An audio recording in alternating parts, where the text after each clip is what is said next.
Profe, ¿Sabe? básicamente lo que hacemos con el 0.4 es aplicar una propiedad distributiva, ¿no? Señora, así se llama. Así es exactamente. 0.4 por esto, pues sencillamente multiplicar por 0.4. Lo mismo va a pasar aquí. 0.4 por n, pues sería sencillamente 0.4n. 0,4n. Y 0.4 por 882, ¿cuánto da? 0.4 por 882 me daría 352.8.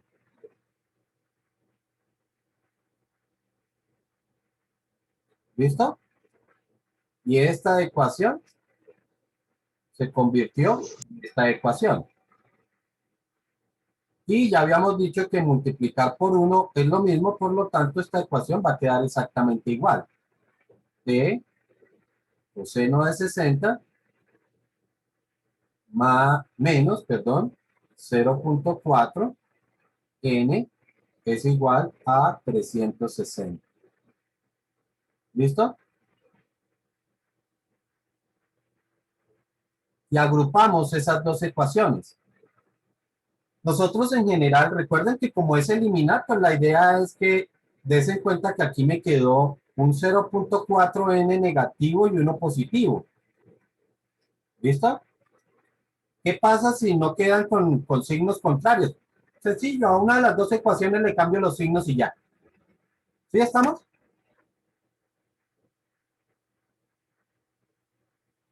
Bueno. Y sencillamente lo demás se agrupa. Ahora sí, con la calculadora, entonces lo que tenemos que hacer es 0.4 por seno de 60 más coseno de 60. ¿Ok? Vuelvo y repito, lo que voy a hacer aquí es 0.4 seno de 60 más coseno de 60 con la calculadora. Y ese resultado con la T. ¿Por qué? Porque ambos términos tienen esa T. Como la E se eliminó, pues no hay nada más con ella. Y de este otro lado, pues tendría que sumar 352.8 más 360. Eso creo que da como 712.8. Sí, sí, señor. Por favor, ahora sí. Ahora, todo esto que está multiplicando, todo este paréntesis que yo coloqué aquí, que se está multiplicando, que si ustedes se dan cuenta, sale de esto, ¿no? 0.4 seno de 60 más este coseno de 60. ¿Ok? De ahí es de donde sale todo eso. Ahora, si todo eso está multiplicando, al pasarlo al otro lado, ¿a qué va a pasar? Ahí, Ahí está.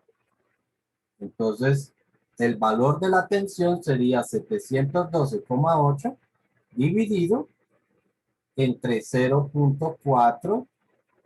profe, ¿Me? una pregunta, ¿por qué no podemos resolver eso? ¿Sí? Es que no quiero ponerme a sacar ese número ahorita. Ah, ok, ya lo entendí. Sí, claro. Ahora, también hay otra razón por la cual yo no lo hago y es que uno, eso genera muchos decimales. ¿Y qué hace uno cuando le generan tantos decimales? ¿Qué es lo primero que hace? Redondear. Redondearlo, ¿cierto? Correcto. Entonces, al redondear uno, pues, no es que le vaya a generar mucha diferencia. Es muy pequeña la diferencia, pero pues ahí uno va acumulando errorcitos y errorcitos. Entonces, si ya lo dejo así, pues me queda de una sola operación. Por ahí pueden hacerlo todos si le colocan aquí un paréntesis y ya con eso obtienen todo el resultado. Profe, la tensión no tiene unidad, ¿no? Señor, claro, es una fuerza. Ok. Entonces sería T es igual al número que nos dé Newton. Sí. Perfecto, eso es. 0.4 seno de 60. Profe, a mí me dio 841.2. Ya te confirmo.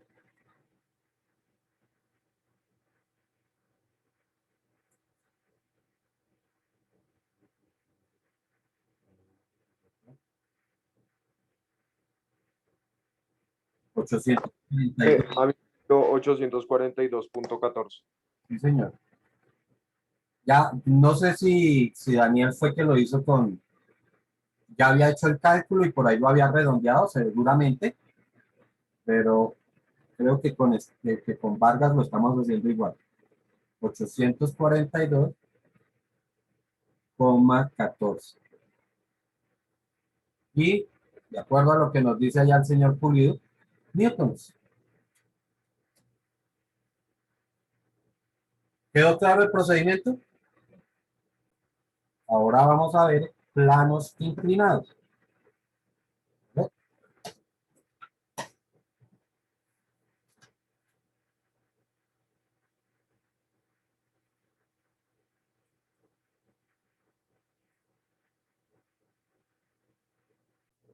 Esta fue más o menos la situación que ustedes tuvieron que haber hecho para realizar el cálculo del coeficiente de fricción, ¿cierto? Algo así, tener un plano inclinado y sencillamente esperar que el objeto empezara a deslizarse. ¿Ok? Sin embargo, aquí, pues en este problema, la idea no es calcular ese coeficiente, sino que vamos a ver entonces cuáles son los valores o con qué aceleración va a caer el objeto sobre el plano. Entonces, ejemplo,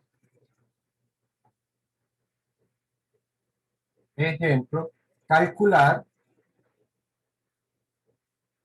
el tiempo que tarda en caer el objeto sobre el plano.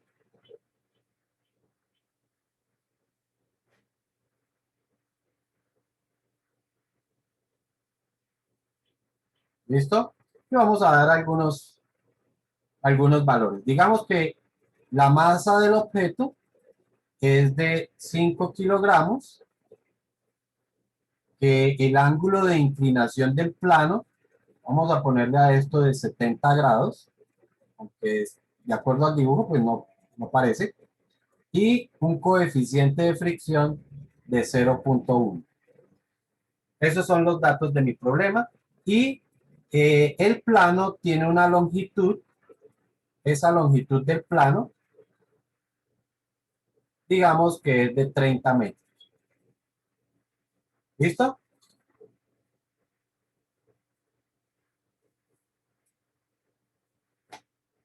Otra vez, como me está preguntando tiempo, significa que tengo que relacionar cinemática con dinámica.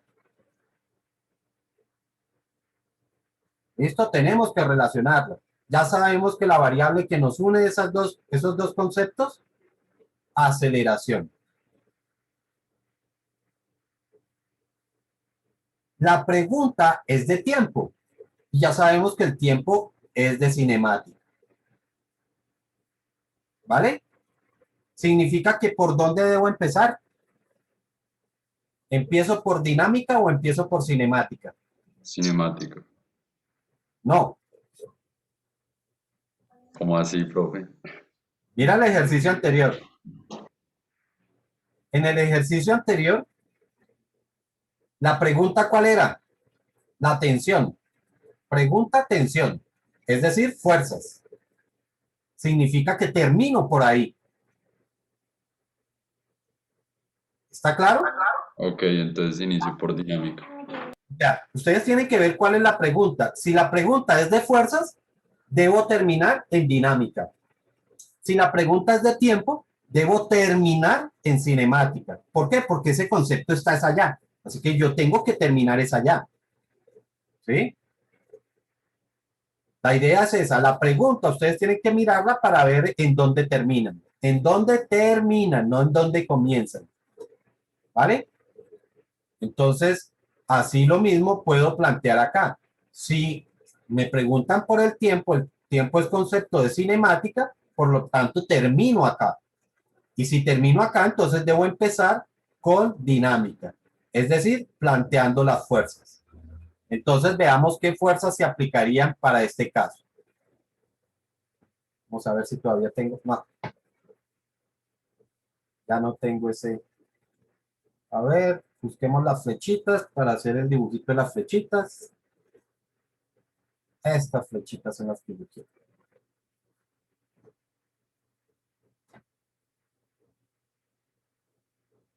Ok, entonces, ¿qué fuerzas tenemos que pintar acá? Para este caso, entonces, tendríamos el peso que está dirigido hacia abajo, siempre dirigido hacia abajo. Tendríamos la normal. Quiero hacer un poquito más inclinado el plano para que distingamos cómo también se inclina la normal, ¿vale? Porque acuérdense que el peso, o mejor, la normal se inclina también de acuerdo a cómo se incline la superficie. Quiero que la vean cómo quedaría. Profe, una pregunta. Estoy escuchando. La fricción, la fuerza de fricción también queda inclinada, queda en plano inclinado, es así de recta. Señor, también va a quedar inclinada porque acuérdate que la fuerza de fricción es paralela a la superficie. O sea que si la superficie se inclina, pues, también se tiene que inclinar la fuerza de fricción. Profe, todas las fuerzas se inclinarían entonces en este caso. No, porque el peso, date cuenta que no está inclinado. El peso sigue siendo dirigido hacia abajo. ¿Vale? Ok. Listo. Entonces tendríamos nuestro peso, tendríamos la normal. La normal, entonces estamos diciendo que tiene que ser perpendicular a la superficie, es decir, formando un ángulo de 90 grados. Tiene que estar de esta forma. A ver si lo pinto bien, que no eso. Listo. Y tendríamos que pintar nuestra fuerza de rozamiento. Y ya dijimos que tiene que ser paralela a la superficie, por lo tanto va a quedar de esta forma. ¿Ok? Aquí entonces tendríamos, a ver, tendríamos este que es el peso, esto que es la normal y esto que es la fuerza de rozamiento. ¿Listo? Recuerden, ¿cómo tengo que pintar los ejes? Lo siguiente es pintar los ejes. ¿Cómo tengo que pintarlo?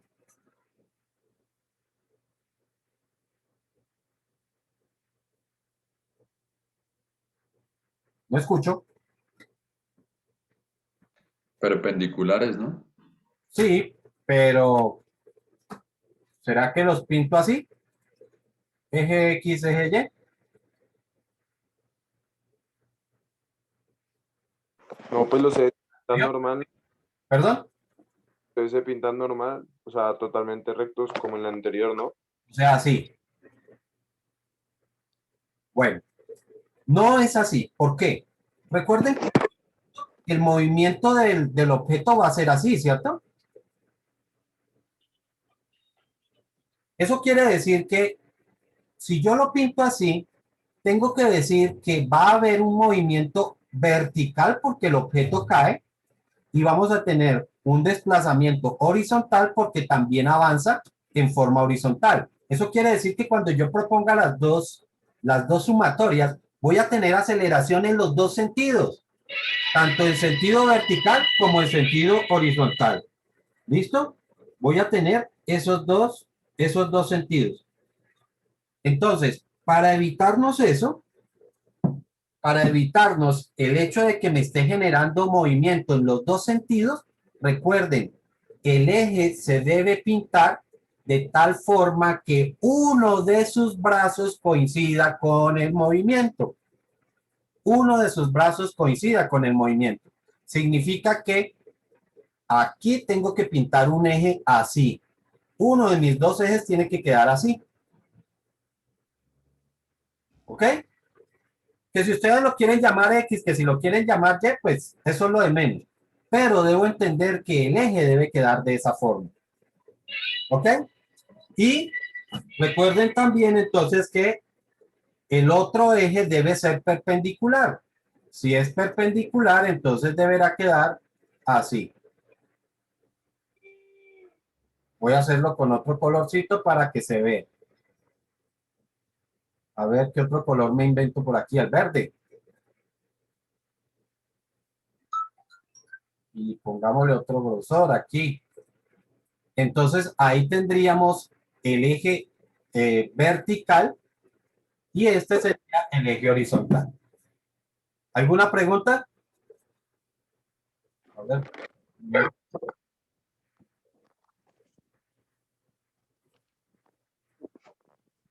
De esta forma, ¿qué es lo que logramos? Lo que logramos es garantizar que cuando yo plantee las sumatorias, una, por lo menos una, me quede igualada a cero. Es decir, que cuando vayamos a aplicar las leyes de Newton, esto de acá, estaremos garantizando de que una de las dos sumatorias me quedaría cero. ¿Por qué? Porque en ese sentido no va a haber movimiento. Entonces, des en cuenta que aquí, en el eje vertical, yo voy a decir que no hay movimiento. ¿Por qué? Porque en el otro sí va a haber. ¿Ok? Entonces, aquí en este eje, el cuerpo no se mueve así. Por lo tanto, estoy garantizando de que al hacer esta sumatoria, no me va a dar, o perdón, me va a dar cero. ¿Listo? Y cuando haga la otra sumatoria, bueno, ahí sí hay movimiento, pues ahí sí puedo colocarlo masa por aceleración. ¿Preguntas, chicos? ¿No hay? Bueno, entonces continuamos con el ejercicio. Ya saben, la primera parte, hacer dibujo de sumatorias de fuerzas. ¿Listo? Segunda parte, ¿qué es?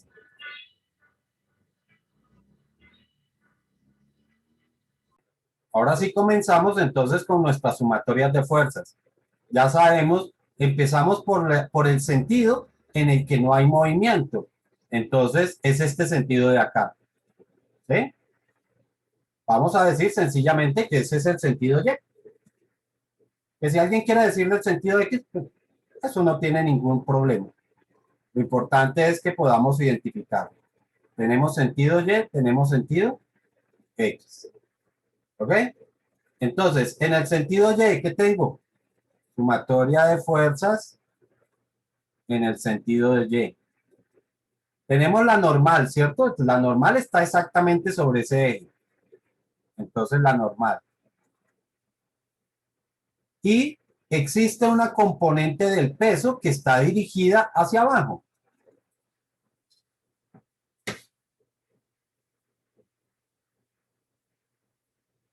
Esa componente estaría así. ¿Ok? Un poquito más larguita. ¿Está claro? Más derecho. Esto es lo que llamaríamos la componente del peso en el sentido vertical. ¿Ok? Como está dirigida hacia abajo, menos.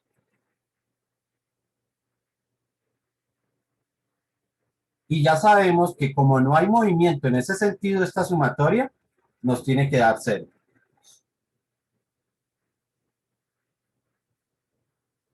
¿Ok?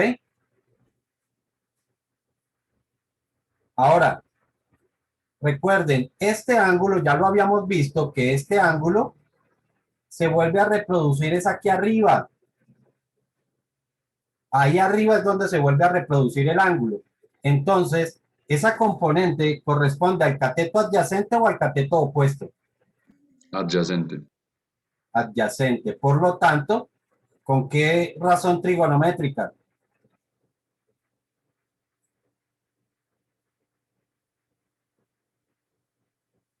Coseno.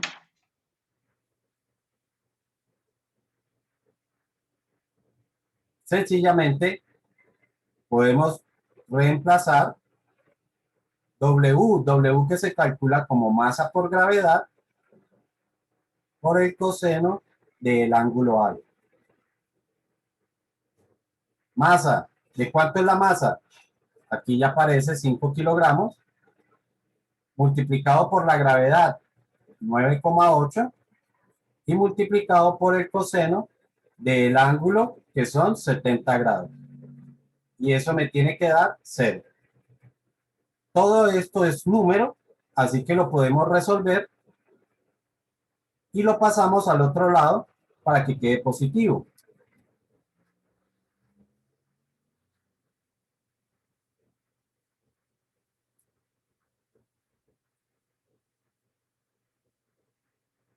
Y esto da 16,76. Ya sabemos que como es una fuerza, tiene que ser en newtons. Y ahora hacemos la sumatoria de fuerzas, pero en sentido horizontal. Entonces, en sentido horizontal, ¿qué tengo?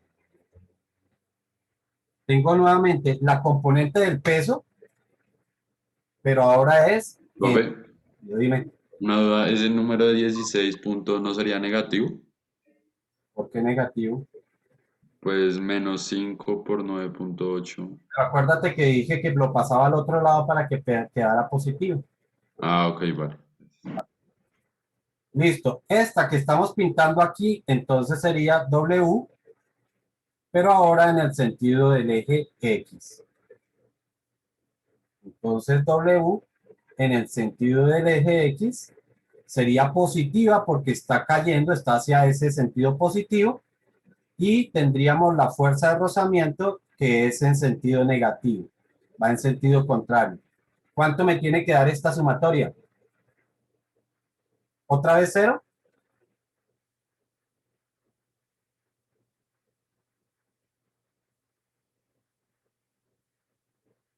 Creo que ahí ya no daría cero, profe. Correcto. Ahora, cuando no sepamos, por ejemplo, en la sumatoria vertical, claramente ese objeto no se iba a mover, ¿cierto? No se iba a mover en este sentido. La única forma de que se moviera sería en este sentido.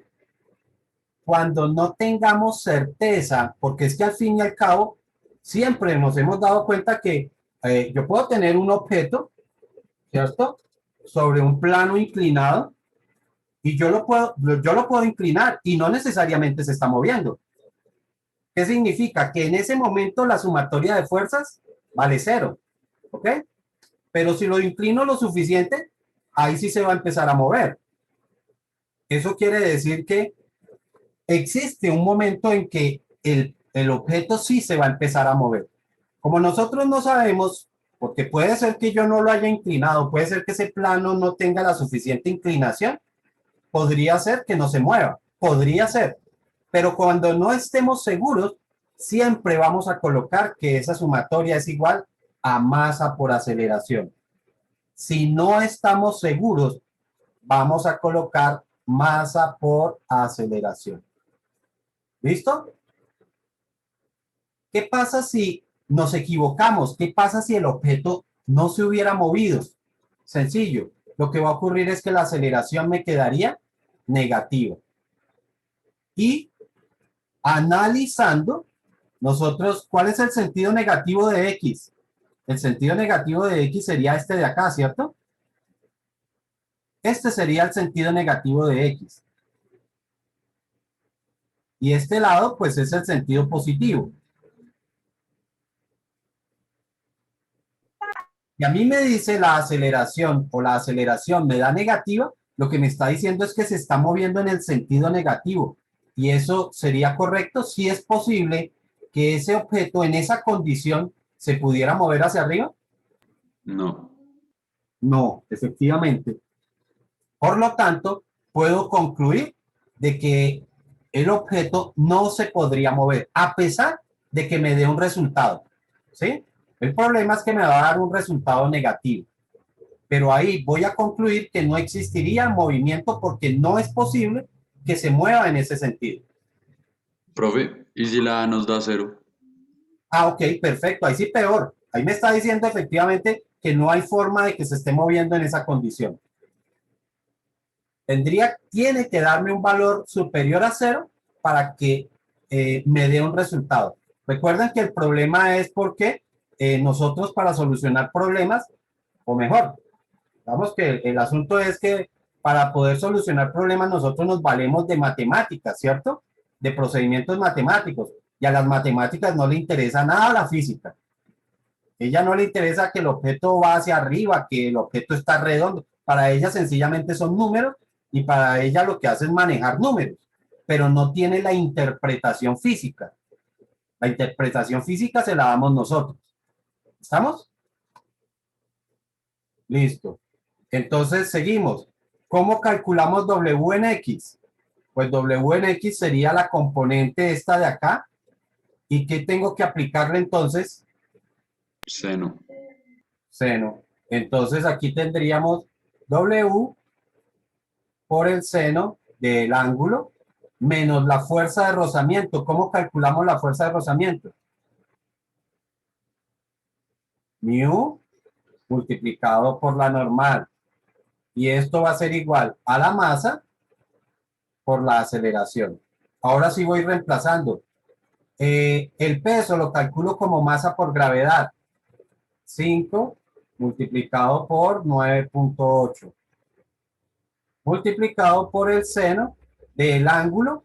Y el ángulo es de 70. Menos coeficiente de fricción. Ahí aparece que es de 0.1. Multiplicado por la normal, que son 16,76. Y eso es igual a la masa, que es de 5, multiplicado por la aceleración, y esta si no la conocemos. Para poder hallarla, pues este 5 que multiplica pasaría a dividir. 5, bueno, 5 multiplicado por 9,8 da 49. Una vez para colocar ese número ahí. 49 seno de 70 menos 0.1 por 16,76 da 1,676. Y el 5 decíamos que pasaba a dividir. Y ya eso me va a dar el valor de la aceleración.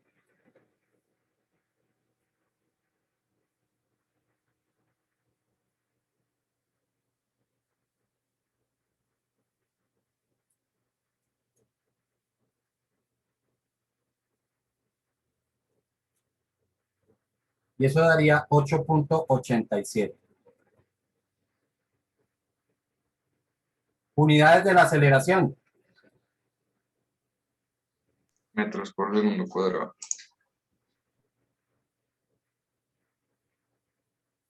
Listo. Y ya tenemos entonces el valor de la aceleración. Ya aquí terminé con dinámica. Ahora, ¿qué tengo que hacer? Pasar a cinemática para realizar o para calcular ese tiempo. ¿Ok?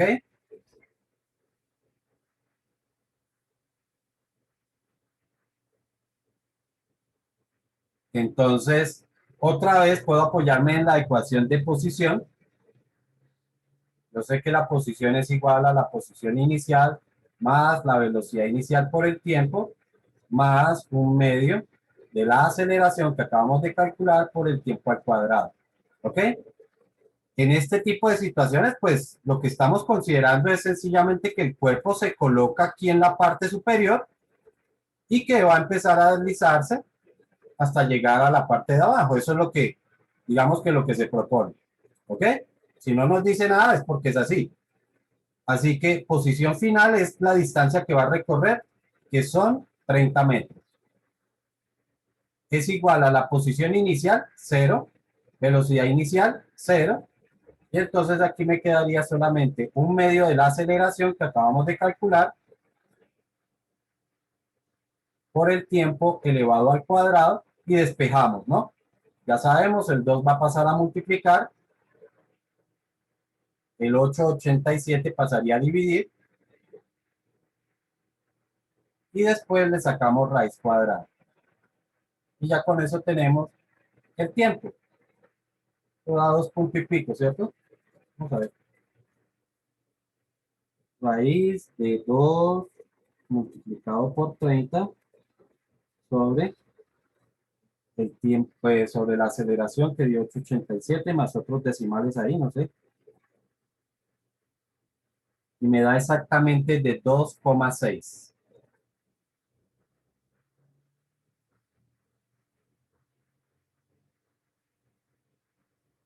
Y ya con eso terminamos el ejercicio.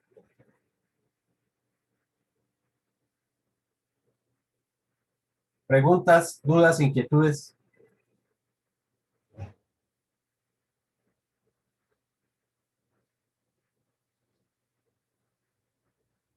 No, profe. No, señor profe. Listo. Ok.